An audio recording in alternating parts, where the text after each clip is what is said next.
ചരിത്രപ്രസിദ്ധമായ മെക്സിക്കോ സിറ്റിയിലെ സാൻ കോസ്മേ ദേവാലയത്തിൽ നിന്നും വെങ്കല ശില്പങ്ങളും സ്മരണികാ ഫലകങ്ങളും മോഷ്ടിക്കപ്പെട്ടു. ഇടവക വികാരിയായ ഫാദർ ജോസ് ഡി ജീസസ് അഗിലാർ സമൂഹ മാധ്യമങ്ങളിലൂടെയാണ് ഈ വിവരം പങ്കുവച്ചത്.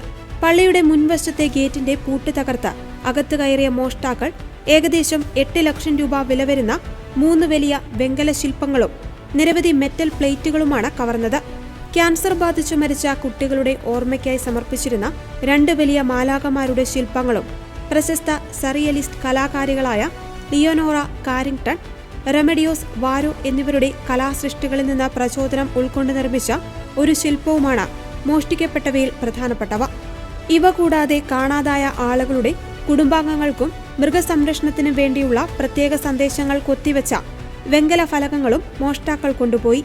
ഈ ശില്പങ്ങളുടെയും ഫലകങ്ങളുടെയും കലാമൂല്യവും ചരിത്ര പ്രാധാന്യവും കണക്കിലെടുക്കാതെ ആക്രിവിലയ്ക്ക് വെങ്കലം വിൽക്കാൻ വേണ്ടിയാകാം ഈ മോഷണം നടത്തിയതെന്ന് വൈദികൻ ആശങ്ക പ്രകടിപ്പിച്ചു.